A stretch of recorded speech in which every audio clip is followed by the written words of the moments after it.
காஷ்மீரின் குல்காம் மாவட்டத்தில் 4 தீவிரவாதிகளை இந்திய ராணுவத்தினர் சுட்டுக் கொண்டிருக்கின்றனர். இது தொடர்பான முக்கிய செய்தியை நாம் பார்த்து வருகிறோம்.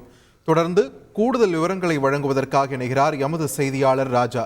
ராஜா, வணக்கம். கொல்லப்பட்ட இந்த 4 தீவிரவாதிகள் எந்த விவகாரத்தில் தொடர்புடையவர்கள், எந்த அமைப்புடன் தொடர்புடையவர்கள், ராணுவம் தரப்பிலிருந்து என்ன விளக்கம் கொடுக்கப்பட்டிருக்கிறது? ராஜா, விரிவா பதிவு பண்ணுங்க. வணக்கம்.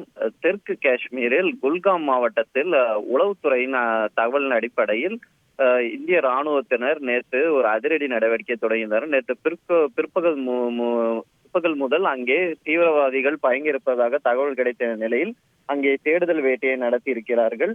அங்கே துப்பாக்கி சூடு நேற்று பிற்பகல் முதலே தொடங்கியிருந்து நேற்று ட்ரோன் காட்சிகள் மூலம் தீவிரவாதிகள் பதுங்கியிருக்கும் பகுதிகள் காட்சிகள்லாம் வெளியாகி இருந்தது. தொடர் நடவடிக்கை காரணமாக முதற்கட்ட தகவல் வெளியே இருக்கிறது. 4 தீவிரவாதிகள் சுட்டுக் கொல்லப்பட்டதாக முதற்கட்ட தகவல் வெளியே இருக்கிறது.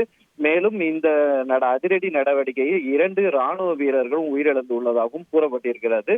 இந்த 4 தீவிரவாதிகள் சுட்டுக் கொல்லப்பட்ட அவர்களின் உடல்களையும் இன்னும் ராணுவத்தினர் எடுக்கவில்லை. கடும் துப்பாக்கி சூடு இன்னும் அந்த பகுதியில் நடைபெற்று வருவதாகவும், மேற்கொண்டு இந்த நடவடிக்கை முடிந்த பிறகுதான் அடுத்த கட்ட அறிவிப்பு வெளியாகும் என தெரிய வந்திருக்கிறது. ஆங்காங்கே தீவிரவாதிகள் பதுங்கி இருப்பதால் கடும் சவாலாக இருப்பதாகவும், ஆனால் தொடர்ந்து இந்திய ராணுவத்தினர் பதிலடி கொடுத்து வருவதாகவும், இப்பொழுது அவர்கள் பின்வாங்கி விட்டதாகவும் கூறப்படுகிறது.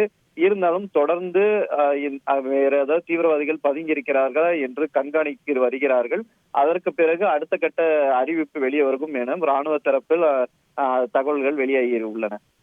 நன்றி ராஜா, உங்கள் விரிவான தகவல்களுக்கு. செய்திகளை உடனுக்குடன் தெரிந்து கொள்ள உடனே சப்ஸ்கிரைப் பண்ணுங்க.